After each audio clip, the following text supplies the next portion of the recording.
Hey there, humans. Your brother Tim here, and today's video is quite a special one for me, one that is I'm very hesitant and reluctant to actually make. I could feel within myself wanting to make it and the resistance to making it. And so just before I begin, I'd like to actually discuss my motives for making this video. I think it's a practice that I'm trying to do is to question my motivations for stuff each time. And so to go through it, the impure reasons for me to make this video, to just start off with that. I definitely have some emotional injury that makes me want to appear like I call it an early adopter's injury. So I want to be seen as someone who's on something first or early on, and you discover something in 5 years and you put it on YouTube and there's a video from years ago maybe that I've done before other people were on the wave, something like that. Definitely something I can feel strongly within myself, that gives me some sort of superiority, or it gives me something that don't fully understand, but I definitely can feel that within me. As well as that, I want to be seen, I guess it's related, but want to be seen as some sort of teacher or someone that people can listen to and trust, so people can give me some sort of validation for that, as in that sense. I mean, a lot of videos I guess people put out on YouTube for same reasons, when you question the motives, is for some sort of validation. So that's definitely a part of the impure motivations for me making this. And also there's impure motivation for me to not make this video, which is fear of feedback, fear of getting this wrong, and fear of people going, Tim, when you said that thing there, and that was actually quite unloving the way you did that. And I've still got some resistance to being corrected in that way. And so that was a great reason for me not to make it, but not necessarily a good reason for me to not make it. And yeah, the fear of mistakes. And I've got notes here. I wanted to, I maybe should have, I don't know, gone from the heart, but for the sake of wanting to, maybe it's fear led, wanting to get it right. I've got a load of notes so that there is some sort of flow to this as well. So you'll have to forgive me as I go through these.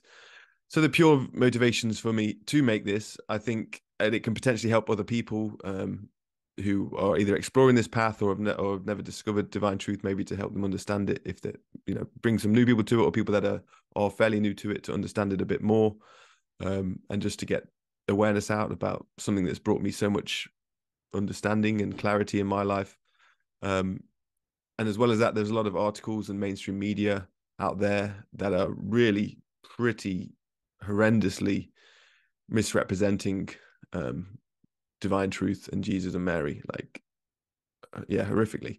And I don't think the truth needs defending, but I wanted to speak up for it anyway.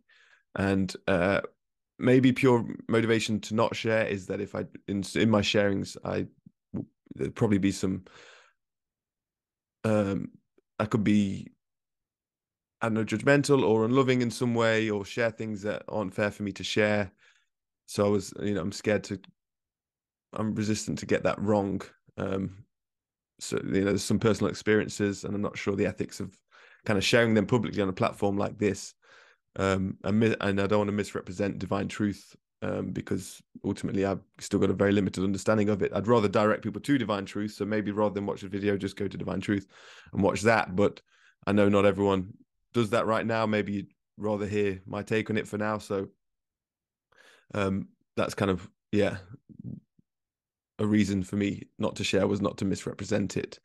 But as you can see, it's a complicated thing. Jesus does encourage people to take action, and then just be open to feedback and guidance from God's laws as we go. So this is me taking action, taking a chance, putting this out. Ultimately, I could feel that the flavor of kind of fear, of resistance within me, is that flavor that I'm learning to lean into, rather than is necessarily trying to guide me away. I think so. I don't fully know yet, but it felt like that flavor of fear, that I'm like, oh, there's something there. Maybe I should actually test myself in that area and lean into it. And that was with making this video, with putting this together and putting this out there. It felt like that. So I thought I want to go into that. And I've very recently spent some time in nature, completely off grid, on my own, doing a lot of reflecting out there, and it felt right. I felt really drawn to make this in that space. So here's me again doing that. And just want you to be aware, though, that this is all filtered through my own kind of beliefs and emotional injuries as I do share. So take it with a pinch of salt. So to begin, I've been following Divine Truth for about just over 3 years. And with anything I get into, I do like to try and go a little deeper, whether that's into, biomechanics and the sports stuff, mountaineering, bushcraft, things like that. I like to, take courses or go and meet people that do things, and take things a little deeper. And I think we should all do that, right? So I was watching the Education and Love series from Divine Truth on YouTube, which is probably the single best, most valuable piece of content on YouTube that could exist for people today. And aware that they've not finished the whole series, there's other Education and Love part of the series to come up potentially. So I was kind of hoping one would come up that I could go out to and go sit through one of those series. Or I'm aware I've got friends that have done volunteer selection program they've done in the past, where they have some volunteers come out who want to learn about love and land regeneration at the same time, and they kind of pair them up together, and 6 or 8 week program. So I was kind of hoping one of them would come up, kind of post, but thought pandemic might have slowed things down, maybe something that's coming up, but it seemed as though they weren't necessarily doing any of them in the near future. But I saw on Mary's blog, which is a really good blog, by the way, I'll put a link to that down below, that they were doing volunteer days. So I mentioned this to my friend Bex, who lives in Derby as well, and expressed kind of my desire to want to get involved somehow. And she said just to reach out and email them.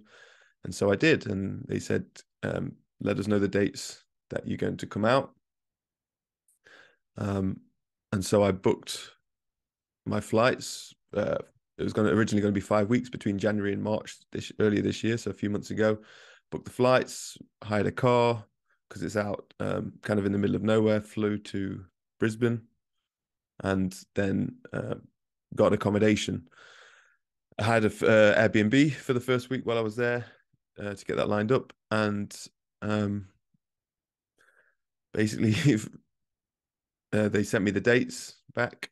I spoke with Eloisa. She emailed me the dates, that within those dates that I would be there, what was actually going on, the volunteer days. And so they do 3 Saturdays per month of morning volunteering at Jesus and Mary's from 7 to 11. And then on 1 week per month, they do 3 days of the week. So like a Tuesday, Wednesday, Thursday of 1 week on some other part of land on the environmental center or caretakers, some other properties that they have, to go and help out on the land there.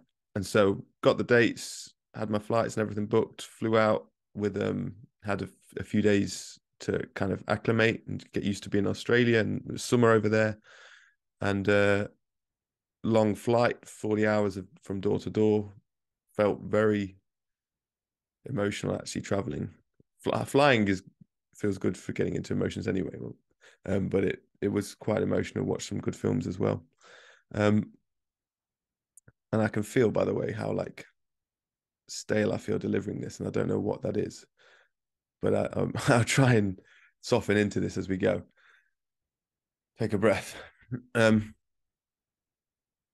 So on the first Saturday, volunteer day, driving along, felt rather excited leading up to it. And then as I started to drive, I started to notice a lot of kind of anxiety kind of kicking in, and pulled up, and we met up, and there was Mary and Eloisa and some of the other volunteers, and we each got given a plot of land to go and look after. And mine was a stretch with all of these mother of millions plants, which is mother of millions is a non-native species that someone had chosen to bring over to Australia some point, maybe pretty plant, whatever they wanted. And because there's no natural kind of predators or that would eat that plant, it just grows like wildfire. And so there's all these tiny little shoots. Actually quite a cool little neat plant, but they grow every like strand that falls off it grows another plant. And so I spent the first few hours learning how to do that, and then doing that on this plot of land. And that it sort of shared how that can represent our sin, how, one desire, unloving desire, can then spread like this plant and just spread and take over, which is a pretty, I guess, very sensical analogy. But pretty quickly I got some feedback that I'd been given the instructions and I wasn't following them. to a T. And I got this feedback from a woman, and that I had all this internal resistance, excuses come in my head. And I just felt really like, just quickly got tired, felt really, I don't know, tied in a knot and blocked. And she went away, and I was reflecting, and I thought, oh, well, I wonder what she's feeling from me right now. And she came back, and I asked her, and she said, I'm not here to tell you what you're feeling, which is absolutely completely fair, but it just didn't stop me feeling really, I think, confused what I tell myself I was feeling. But there's definitely some anger there below to being corrected by a woman, which is turns out why I was had a female put in charge of me in the first place, was to help, because that would be the most loving thing to do, to help me to see myself and to trigger that feedback, so it seems.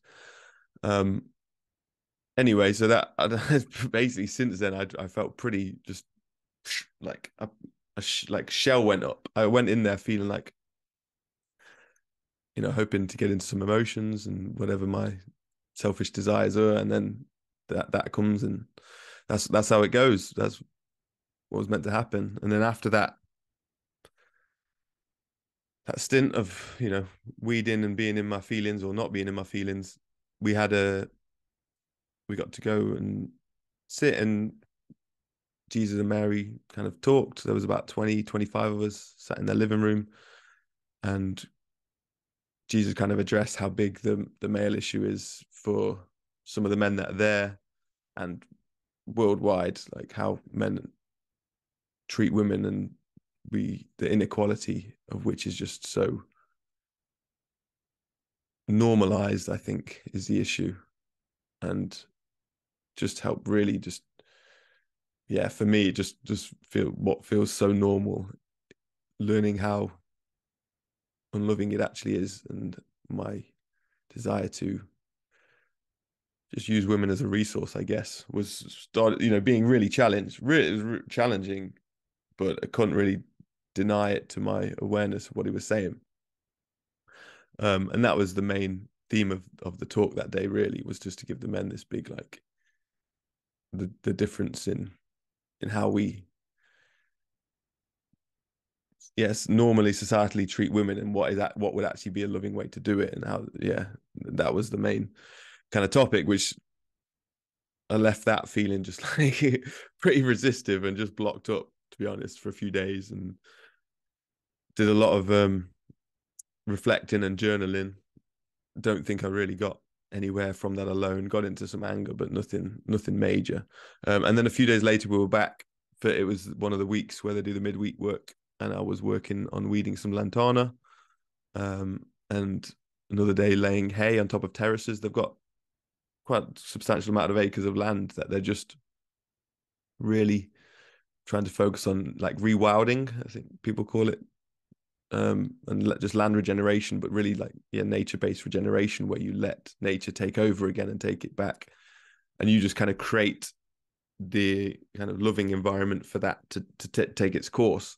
And so they've built all these terraces into the hillside to let it pool water, which can then help, obviously feed all the trees and plants, and allowing all the natural weeds to grow, because the natural weeds put nitrogen back into the soil, and then the soil with all that nitrogen can then help grow the bigger trees and plants. And then, maybe it's 3 cycles till you have all these fruit trees, from weeds to bigger trees to fruit trees, something to that effect. But it's going to take, decades to do. There's no big rush thing, but it's a much more organic and natural and loving way to regenerate the environment from a land. They're out near Kingaroy, which is a lot of old farmland, and there's quite a lot of barren land. And what they're really doing is the potential for it to be green again, and working towards that, which is a really cool thing to see. So I was just doing, tiny little tasks in this mammoth project, like laying a load of hay on top of one of the kind of dam terraces they'd built.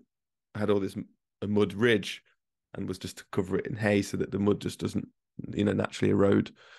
And just to see just to, I guess, see the way how organized they are, in the way they do things, in the way they have all the tools in the sheds, and how, you know, organize every box and hanging thing is so well organized and labeled, to how they clean up afterwards, where you've got every tool gets cleaned properly through 2 buckets. So you've got the first bucket to clean up everything dirty, then a rinse, and then people dry. You know, you form chains of people to clean all the tools, and then they all get put back up properly and stuff like this. I've not been around much, you know, housework, gardening, labor. I've not really done much laboring in my life, and I find being in that space, I feel really like a spare part being around that. So I was just often just felt like I don't want to get in the way of people, and have this big motion like I don't want to. I think it's that anyway, that I don't want to get in the way, get things wrong, which they could feel from me, and I'd occasionally get feedback about that as well. So I did kind of feel like I was in a bit of a knot most of the time, and then in between it, I moved from that to another Airbnb that was completely remote, middle of nowhere, no Wi-Fi, no signal on my phone, so that I was able to, like, you know, do some introspection and do some journaling about this stuff. And really, it seems that there's just a lot of anger to get to. I'm a guy who's had a lot of privilege, I guess, from birth, and then even in the way I've set up my life, where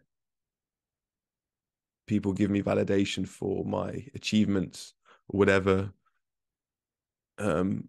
Men maybe because of my sporting endeavors, and women because I'm a man. They've maybe a lot of been trained to do that, and my demand for that, and that comes from me.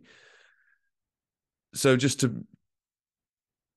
be in an environment where that's not fed, you know, to be an environment where there is much more equality, which doesn't feel equal to me because of what I'm used to, but I can see that that's what they're doing and that's what it is, that it's a really a huge come down for me. So that's why, maybe partly why I'm talking like this, along with other things as well. But it's a big come down, like a big reality check, you know. I think the strangest retreat ever, in a way, but one that in the long run is is much more productive for my soul, because they're ultimately, like, all the physical endeavors, and it can come from places that aren't really like, you call it future proofing, like thinking longevity wise, the like, not just thinking short term and getting quick fixes, you know, starting to recognize that stuff doesn't serve me. This is stuff that challenges me to my core, like really challenges. When it's the emotional stuff, it just challenges you to your absolute bones, isn't even cut it right to the soul, like literally. And it felt like that. It really felt like that. And it is in the middle of nowhere. Like there's not much to do. There's a place called Coomber Falls, which is like an oasis, like a beautiful, like out of nowhere, there's this like waterfall coming down in a green, perfect bowl almost shape. There's some rocks and then a green bank and a circle of water which you can swim in and jump off the waterfall, which is really nice. About half an hour away from Kingaroy. I went there maybe once a week, you know, just to not for whatever reason, but I enjoyed going there occasionally. Not maybe I ran away to it a little bit, but there's not much there. Just that was, like I say, a really nice oasis. And there's the Bunya Mountains, which is a little mountain ridge about an hour away, but went there a few times as well. But generally, you're just out there with yourself, with your thoughts, with this feedback. And I think I put a lot of kind of pressure on myself to feel, and there's probably, you know, a lot of self-judgment from the way my mother would judge me for in any mistakes I made or being wrong about stuff, and my father as well, of course. But yeah, so was there to try and work through this stuff, I guess. In the second weekend after that, the theme came up of men again, because none of the men had seemed to shift within that week. And Jesus gave me some more direct feedback. I was able to ask a question, and he gave me some more direct feedback in that. So there wasn't any direct conversations with him outside of that, but in that, we did the Saturday morning, same thing again, and then got to sit down and you started talking. And I got to ask about my personal issue with women, and he basically just told me that I use women. I want to use women, and I think it's a good thing that I use women, and that I need to get right with God about whether that's a good thing or not. Like actually figure out for myself if I, if it is or not, or the truth of that is.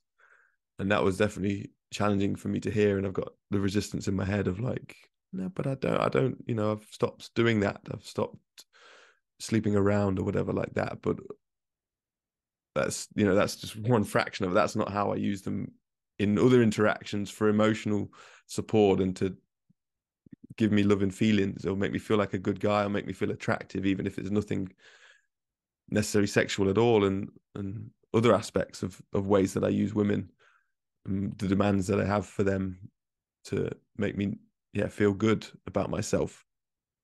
And he could just feel that from me. Like didn't need any conversations, any interactions, just to be around me. He is sensitive enough to feel that and to let me know that. And upon reflection, he's obviously like spot on. um that is just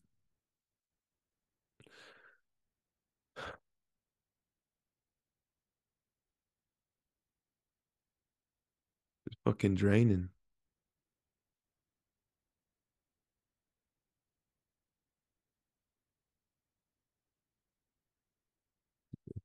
And I feel really stuck with that, I, the whatever the pain is that drives that, I feel so blind to. And I just put my shell up to the feedback. I don't know what to do with it. I just feel like, right. It's all, I was watching a talk the other day and that all too hard feeling just comes up to me. And I think I need to work through that. And I think that's just comes back to the anger. Like, fuck it all, man. Like, I don't even know where to begin with it. But I can see how it's just it drives so much of my life. It drives so much of my life. And like, I couldn't imagine, it feels normal. Like, I couldn't imagine life without that pull or push, whatever is, that. But he's right. Like, and many of you watching this or people that have met me maybe could to some degree feel that from me. But to get someone that just fly halfway across the world, and I've even my friends here, Bex and Anna, have given me very similar feedback, but I had to go there to hear it for it to really like to realize the weight of that. To actually give it some value, not just like hear it and it water off a duck's back. It is an issue just because it may be, I could justify it by other men have it too, or it's very common, or I think I have it to quite an intense degree above many men, and I think it is common to different degrees in many men, but doesn't mean that it's okay or that I should maintain it and that I shouldn't desire to work through it. So that was challenging and still is. So I spent a lot of my time in between that, airplane mode, journaling. I downloaded a lot of the Divine Truth talks. I love YouTube download. I know not many people get that, but YouTube Premium, because you get no adverts and you can download and just stay offline and watch key videos. So I have a lot of Divine Truth downloaded on YouTube, or I dip in and download ones that I want to listen to, or if I get recommended one, I'll download it for a time.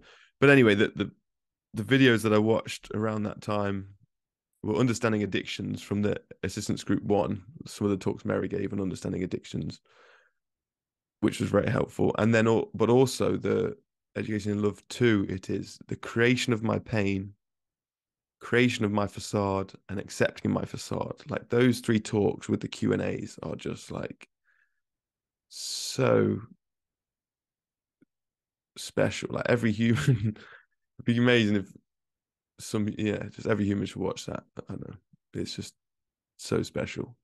Those talks, that series. I mean, that all of Education in Love, but that chunk of part 2 is just the way you can actually see yourself a little bit, like the clarity through that, and start to understand things intellectually. I mean, it's still all very intellectual for me, but they were really helpful at the time to do that, and some of the kind of questions they ask as well was really useful. So I was just spending a lot of time going into that. But I do think, like I said, I've flown out there. I've got X amount of weeks to there. I want to progress while I'm there. I want to get into I've come to get into my emotions. I've come to get into a causal emotion or whatever it is. And I could feel that like gnawing pressure. And I've got a real something in me that makes me want to rush, like want to get this done. Like I want this out of me. I just want to move on. I want to get my life back. I want to be a child again. And all these pressures when you're dealing with the soul, that stuff applies to like getting work done or going to the gym. The soul doesn't play like that. Like you just can't. It's like the kid that will just no, I don't want to play anymore, you know.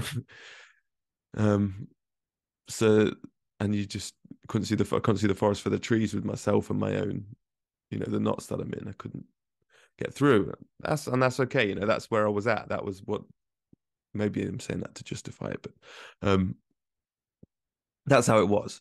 And so that there was another guy there, a friend I'd spoke to a couple of times briefly before I went, but I wanted to spend a little bit of time with Jada, who someone I'd seen in quite a few of the Divine Truth videos, asking some questions in the crowd, and Jesus giving him some good feedback, and it seemed like we had similar issues with women. So I wanted to spend a bit of time with him and ask him some questions and see how he was doing, and I guess have sort of rapport with law of attraction with another guy of a similar state. And yeah, that was really, we didn't spend too much time together because it could have been easy just to fall in addiction and want to avoid the stuff and do that. So once every couple of weeks we met up, had some food together. He ate at mine, I ate at his, and that was really nice to to just have a connection with someone who's another male who's been around Divine Truth. I know a few women in England, not really spent time with many other people who study and follow it, and just to see how that relationship is pretty different from most male relationships, when someone's desiring to remain in truth and to not feed addictions. Of course, not perfect, but at least, yeah, there's still a lot of value in that, to see how that relationship could start to look and feel like, and the difference, the contrast in that is quite remarkable. And a few weeks in, another guy there, Paul, invited me to stay at his property. He knew I was about and wondered if I wanted to stay in exchange. He had a room with a bed and a kitchenette in exchange to help some work on the land, and I kind of jumped to that opportunity to get involved and to stay at someone's house who was around it as well. And also the Airbnbs were adding up as well as well. But I didn't want to, enforce myself on anyone. And it's not like, yeah, come out here, we'll put you in this house and you can all come and live and we'll all, get in this. It's like, there's so much onus on self-responsibility out there, and taking care of yourself, and not like feeding addictions and relying on each other and in like an unloving way and in a crutch kind of way. But with Paul, it was got to stay at his and work on the land, and he's seemed very handy with tools and DIY, and he was building he's turning a old trailer into a house as well, so we got to spend a bit of time working on that, digging holes, working with a few different things. And I'd never done any of this before. It's almost ended up being like a fatherly figure, which is another issue where a man like that, I'd want him to be like a fatherly, like a father to me and teach me this stuff. And there was an incident with Paul where he went out and I was getting into some anger, and I threw up. I had this little bouncy ball I'd found, and the baseball bat. He's got a baseball bat and a punching bag, which was really handy. I was able to actually really, that feeling when you're connecting with the like some of the anger, to get it out. Like you can punch a pillow, but it's such a physical, full-bodied tantrum thing that I don't know. There's just something when it clicks right, when you can hit something and it feels like it's underacting that. But there's and so he had a baseball bat and bag, and there's times when I'd get into that and I could really feel this rage like seething off of me.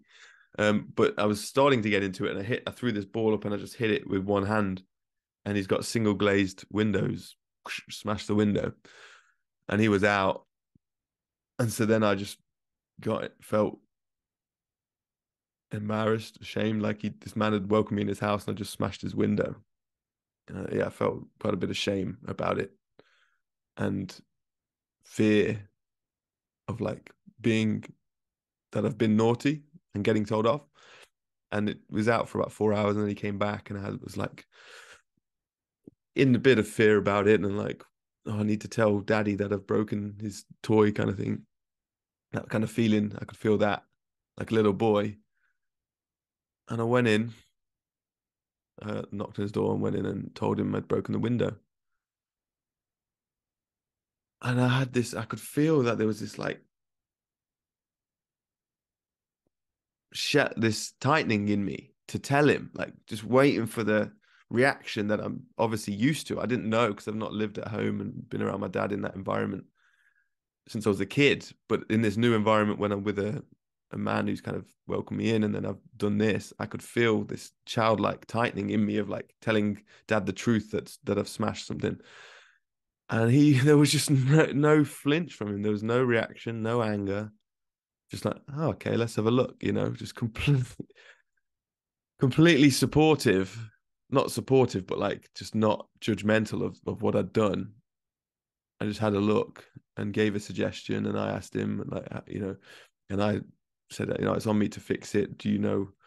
Um, I've had a look on Google. There's a few window shops. Is the one you'd recommend? And he gave a recommendation, and I went and fixed it. But in that moment when we were there, just like looking at the window with the hole in it, and I was stood behind him,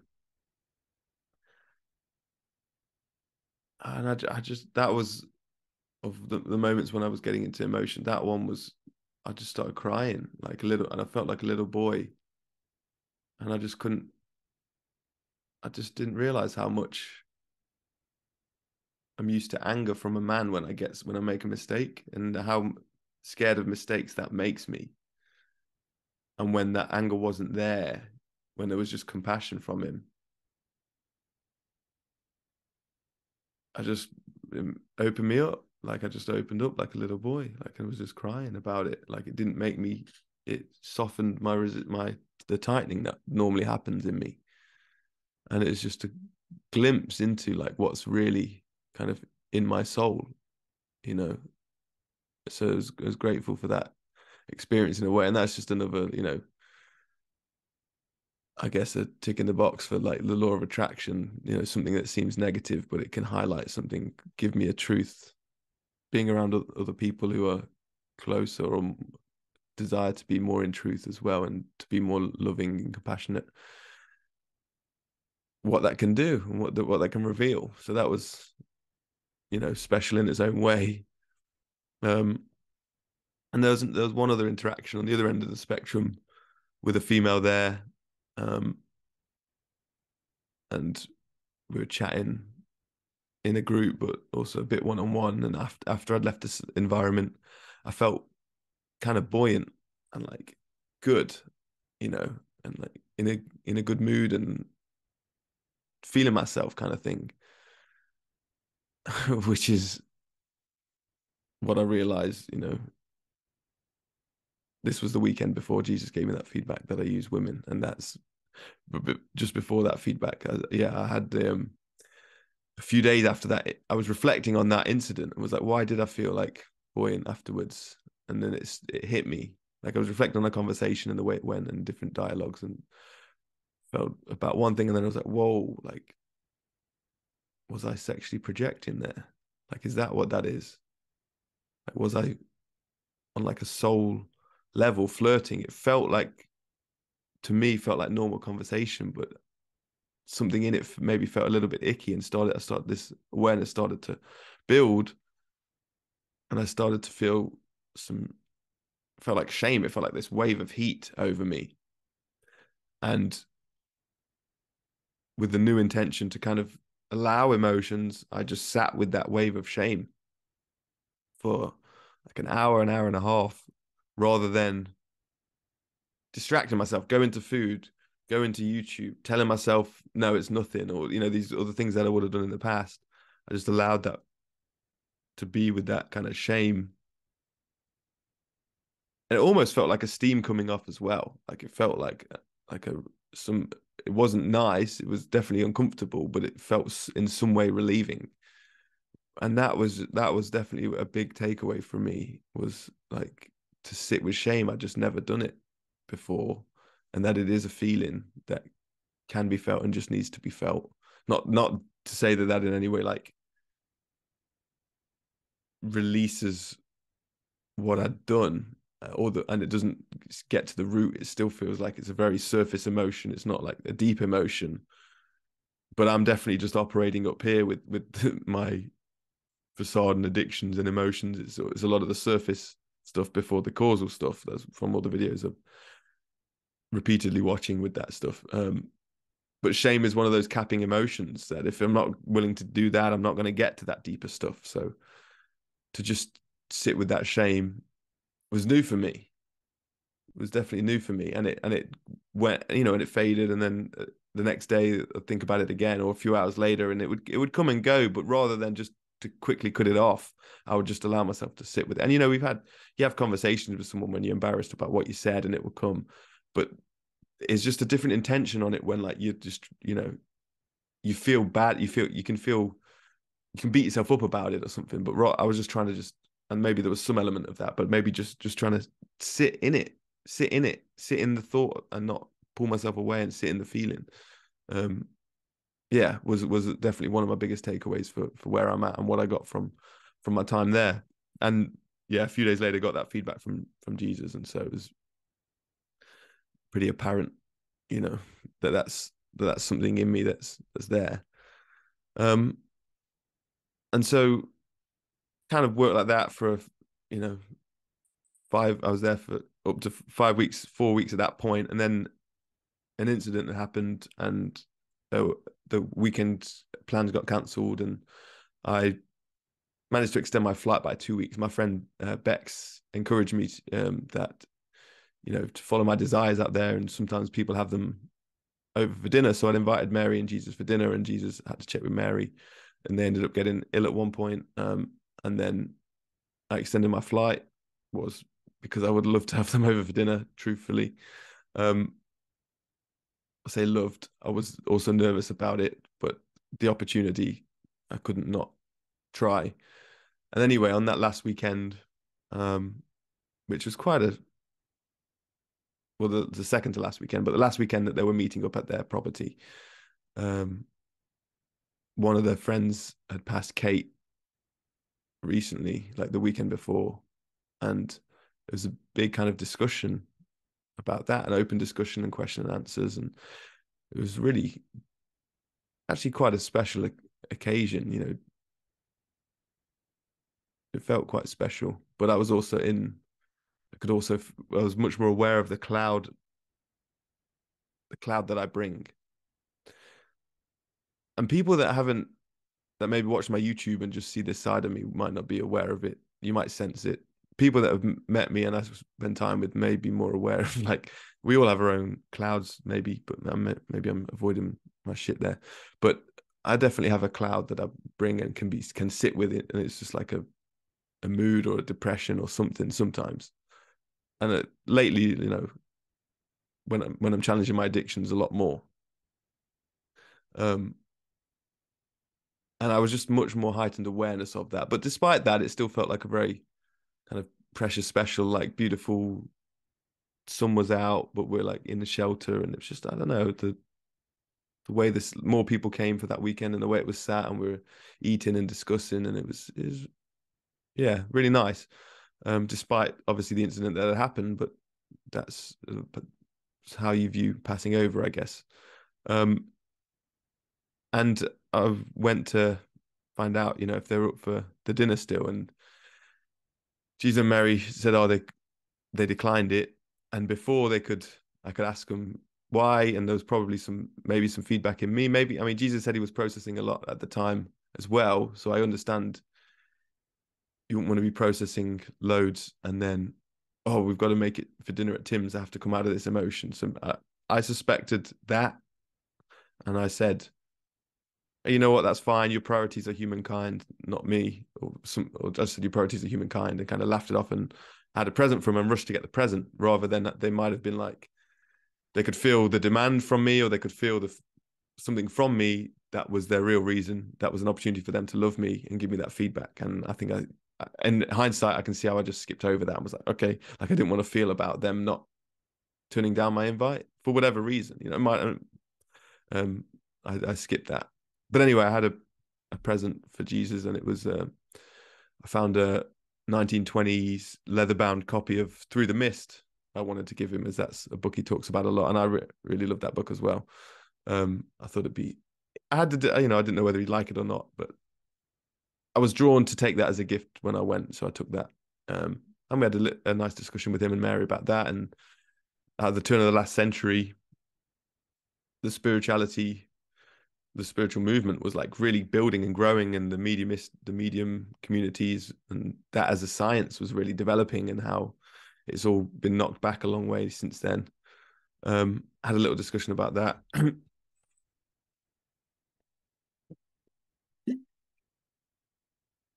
And then, sorry, I need to get some.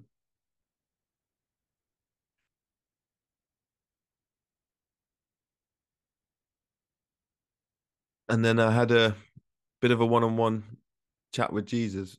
Mary left. I don't know if that was because I was maybe dismissive. I reflected on it afterwards. Was I dismissive towards her, and she just kind of backed away, or maybe the conversation just flowed that way. But anyway, me and Jesus were left. I got to talk to him one-on-one, for the only time really like that at all out there. Um, and it was really nice.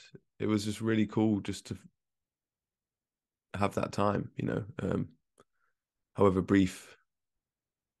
And just, afterwards I had all these things I wish I'd said and asked, and or not said, and but ultimately, uh he gave me a couple of bits of advice. Just not to neglect prayer, and just how that's gonna it's frustrating, but to stick with it, and that you'll make breakthroughs. And that was really good advice, actually. Obviously, I mean, well, I say that now, I feel like last weekend I'm scared to jinx it, but I think I had a bit of a breakthrough with prayer in the last week or so. So really, that was worth it for the moments that I've had. Um, Other thing he said, not to involve women, but to involve God, which obviously good advice. Um, but before Mary left, I said, um, would it be a good idea for me to just maybe focus on my anger for like a year? Get my own baseball bat and punching bag, which I've got now, and just like you go and treat it like a gym session, just every day get into that, or when I'm triggered, get into that, but try and just do that for a year, because there's just I can tell there's a lot in me when it's triggered. Can deny it or act like there's not, but when it's triggered, it's that vibration inside. It's just like, they kind of laughed and agreed. I think that's what I took from it. But Mary also just said, focus on your addictions. Like that's huge for me. And I can see clear, like the physical ones, clearly it's the emotional ones like that. I'm just still really learning, just really without constant feedback. I just don't seem to be able to see it that well. And which may be something with my sincerity there, but that's obviously big. We also talked about how I was like, man, you're really out in the middle of nowhere there. Like when you're driving, it's just straight roads for like, 10, 20 minutes, and then you turn a junction and it's another straight road for 10, 20 minutes, and it's just bush and not many cars, and you're really out in the middle of nowhere. Like you're literally is I just remember driving and just feeling really empty, and feeling really like there's nothing about, and I just in my own resistance. And he was like, yeah, it's like you're out in the middle of the ocean and you just don't really know who you are. And that was just so true. Like without all of my distractions and social medias and, you know, places around me that I know and go to, and you like, who am I? Like, and to say that you can be there and know who you are and be joyous and happy and creative, and I didn't feel that, is says everything about the state of where I'm at and not about the place, right? And I can totally recognize that as, you know, children, they can be anywhere and they can still have a good time. But for an adult, we need like things to be perfectly aligned and all the things that I like to do around me and things. But yeah, I was like, felt like that's why he's chosen to be out there, because that's the ultimate place to challenge people's addictions. Yeah. And like challenge them to like really expose everything, you know, and it did feel exposing, to be with yourself like that, and to be around Jesus felt really, really exposing, and really. I remember reading Essene Gospel of Peace. This is before I discovered Divine Truth, and it was my favorite book for years. I loved it, and I've always felt like some sort of kinship towards Jesus in some way from young. And then when I remember going to Sunday school, and I wasn't raised strong Christian, and I'd stopped going to church when I was maybe 10 or 12.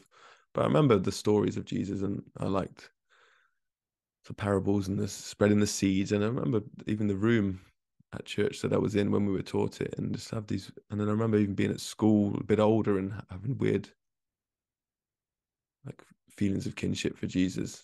And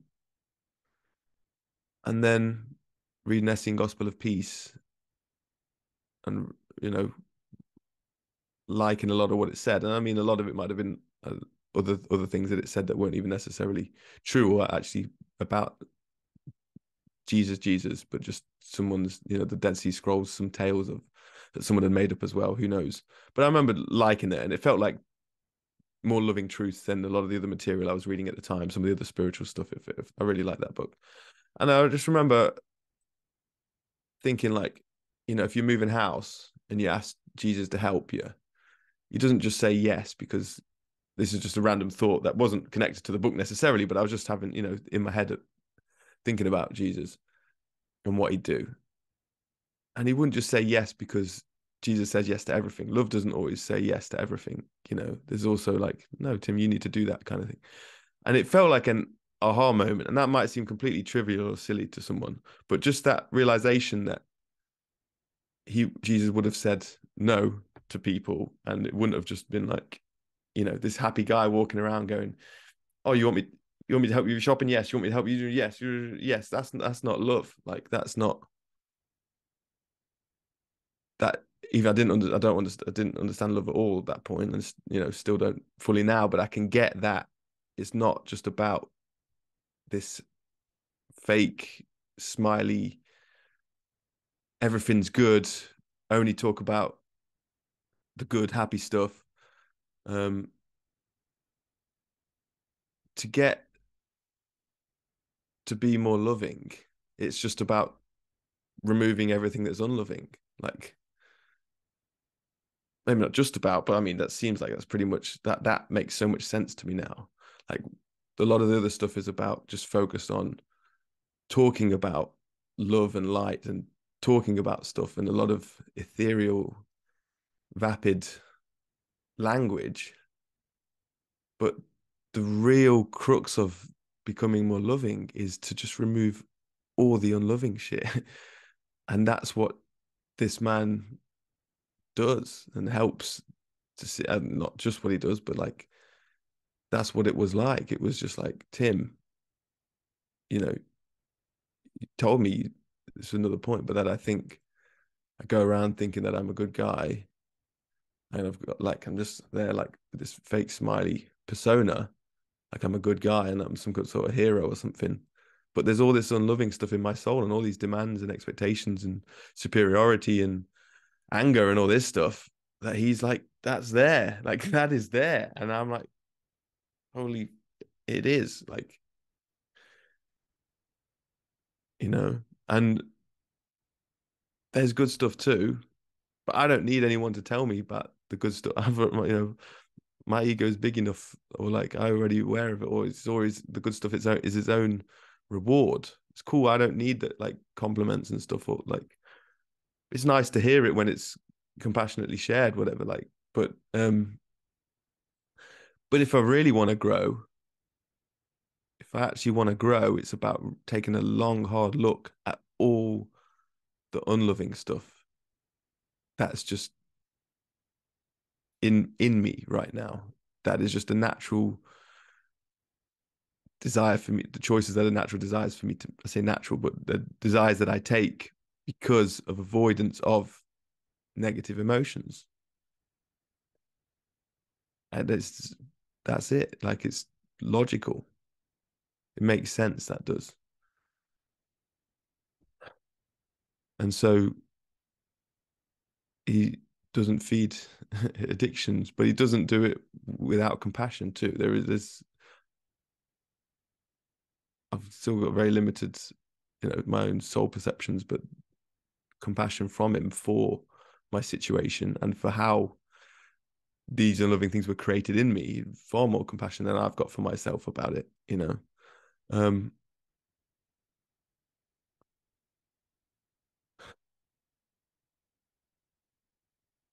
he did ask me if it was worthwhile my time going out there, and I could feel from the way that he asked that there was some sense that it was maybe worthwhile, because I think I just said, you could probably tell more than me if it was, because I didn't really felt confused about my whole time out there. But I could sense from the way that it was, and I feel that reflecting now, and I think you know I'll summarize in a minute if it was. But yeah, that was the interaction really, and I went away from it thinking, I wish I asked this, I wish I said that. Oh, was that I was an addiction there, or I could have asked about that. I could have addressed, you know, I could feel how much I want his approval, and I want to be his, chummy with him or be his friend or something like that. That's comes from there's maybe some pure desire there for the friendship, but the demand and the towards him, I could feel that's quite an unloving one, and I could have asked him about that or something, but I didn't, because I think I was like just pretty buzzing to be chatting to him, and he gave me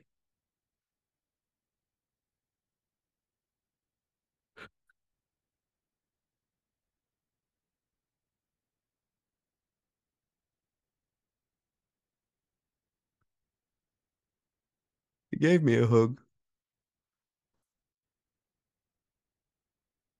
and I started to cry, but and he said it's okay, just feel it.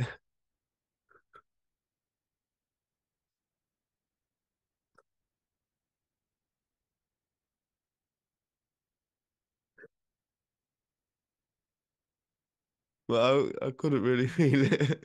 There was other people around, and I just kind of came out of it. I wanted to sink into it, but I felt, I don't know, still in some resistance.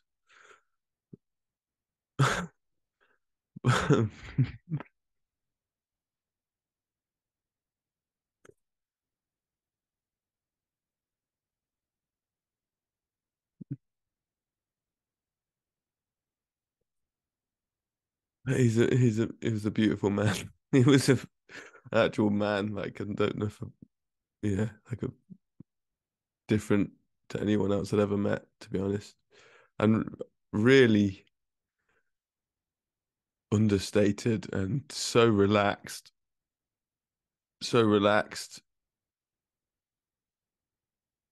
and yeah,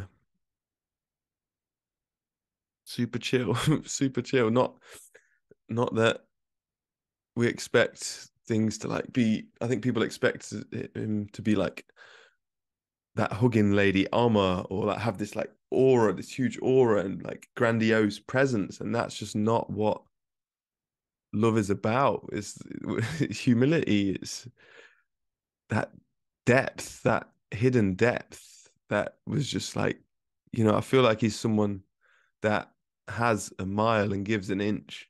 Like that's humility. Like that's what it felt like. Um, and just yeah, so many things for me, but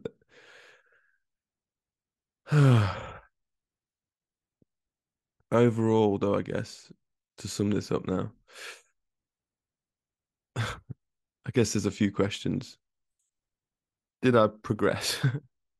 And maybe that's even a silly, as long as you're progressing, Tim, it's worthwhile. And maybe you need to step away or, come from that. But I guess emotionally, not majorly, but intellectually, I think I did a little. I think I came away with those few understandings, the stuff about just the depth of the weight of my treatment of women,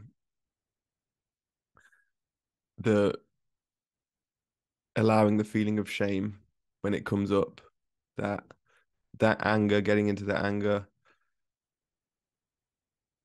understanding sexual projection just to touch more, um, recognizing that when I make a mistake, I'm not going to be verbally, emotionally attacked for making a mistake by men.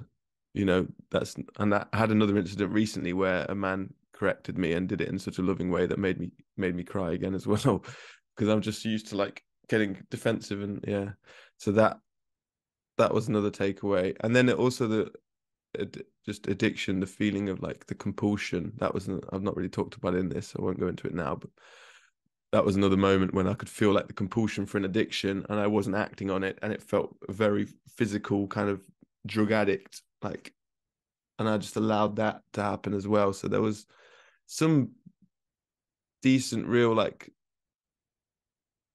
that deepening in understandings that I got, that if you just watch Divine Truth through YouTube, you just never you're just not able to get the understanding. The personal truth and universal truth are such different, are the most polar opposite challenge. Well, not for everyone, maybe for me at this moment, but the polar opposite things for me to hear. Like universal truth is so appealing, and then when it actually involves you and your own sin and your own unloving desires, it's just like, no, I don't want to listen to that stuff. And it changed. Like, so it's one thing to watch it through a screen. It was absolutely another thing to be there in person and be immersed in that, and to get the idea of what it's actually about. But intellectually and maybe even a touch emotionally, like my understanding grew. And this is someone sent me a clip. My friend Ali sent me a clip of Mary talking, and this is like the nursery of your soul, right? And here I can hear myself trying to teach, but she said it was it's the nursery of your soul, and it's like, potentially eternity. This is an exciting phase. This is the waking up. This is the beginning of like a whole new dawn, literally, for my soul. And so maybe to have more compassion and less pressure for this progress.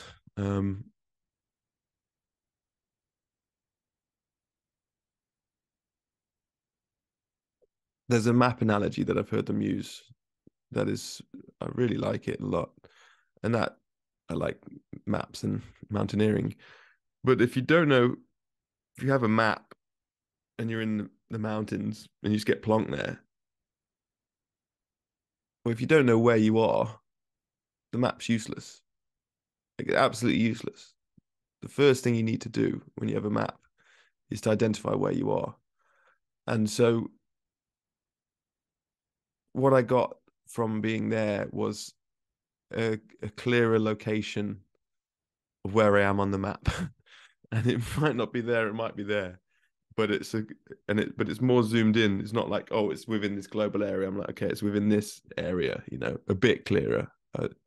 So that would be one of the things I got from being there. Um, so my biggest being, my treatment of women and the good guy kind of facade that I want to be seen as a good guy, and just that I have a demand that people see me as a good guy, even if I'm not actually. And I'm not saying that to beat myself up. Like, that's just on a scale of sinner to perfection. Why not? Why not want to develop and grow and be a more loving person? Like, yeah. The other bit was that he did say that I was out there just to be loved and for feedback, and not to actually give a gift, which is proves my point, which is true. Um, I don't really know, like, and my dreams have really highlighted to me some of my lack of compassion lately as well. I can really, yeah, dreams are really good for that. Um, but just to kind of sum up, then, being out there and around Jesus and Mary and other people that are on the divine truth path, or desiring to be on the path, that they're a group of people who really value and want to understand love, not just as some airy fairy word, but as like a defined, like a visceral thing, like tangible, like life changing North Star. I don't know what to, like a fuel, like a the emotion of it, and the gift of it, and how life changing that can be. And with a huge onus on, as I say, self responsibility, on regenerating the land, not just an angry at the government, protesting, blaming others for issues, but taking full responsibility for the life situations and their emotions. I was never asked for any money, never asked to join anything or encouraged to do anything or to stay or to come back. Um, I've watched a lot of documentaries on cults. I find them quite fascinating, and this was the furthest thing from them that I could imagine or experience, to be honest. There's no worship, no ceremony or ritual, no secrets, no group prayer, no fluff, no mollycoddling. Like, just like, it's amazing to be around that, actually, when there's just no fluff. There's one moment I said to a girl, like, got the feedback and I felt like jarred, and there was another girl there, and I was just trying to be polite, and I was like, what's your name? And then they were like, you know, just could feel how not genuine it was. I was just trying to move the point on or be polite there. I didn't actually really want to know her name at that moment. I was in my own stuff, but I said it and I got straight called out on it. Yeah, like, no fluff here, man. So that's kind of remarkable group of people, like possibly the most grown up group of people. I think the most grown up people I've ever met, like or seen, anywhere. Um, and honesty just delivered with compassion and a real, you know, passing off the book of like a personal relationship with God. Not the relationship with God isn't through me or through anyone, but your own connection, through your own emotional state. Um, yeah. And I guess the other question people might have, is he Jesus? And I think that's not really the big point here. The big point is the teachings of divine truth. That is and that's what it always was in the first century, is the teachings, not him. And it's been so, to me, it seems clear that it's been so misrepresented and taken way off track and off point and off message from then. But if he never said he was Jesus, this man never said that, I think he'd have maybe a million followers for what he's teaching. He'd be up there with, like a Jordan Peterson or a Russell Brand or someone like that. But because he says he's Jesus, maybe 1% or less than 1%, 1% of 1% of people who would listen to him actually do. And because he doesn't feed addictions and tell people all the things they want to hear that are good about themselves, that's also, another will lose, stop people listening to them as well. So those two reasons is like, it's a shame that huge people miss out on literally divine truth, like because of that. And that's okay. Well, it'd be great if more people were open to it. That would be nice. I think that would really start to see a change in the world potentially if people could practice it and start to really engage with it. For me, I do think the shoe fits, as limited as my soul perceptions can discern. I think the shoe fits. But again, like I say, it's what he's teaching that is more important than who he says he is. But if you can see the mess we're in society today, and you're aware of the direction we're headed, then what a time to return. What a time to return. You know, you could call it divine timing. Silly joke, but literally divine time, like divine timing of return. Like, where are we headed right now, and how fast we're acceleratedly heading to not a very good place. So, time will tell. But either way, the message is, it's not his job to save anyone or save the world. It's for each person. He just teaches the way for each person to save themselves through a relationship with God, or to allow God to help save them. Either way, it's just teachings of the personal responsibility. That's what I believe it to be anyway.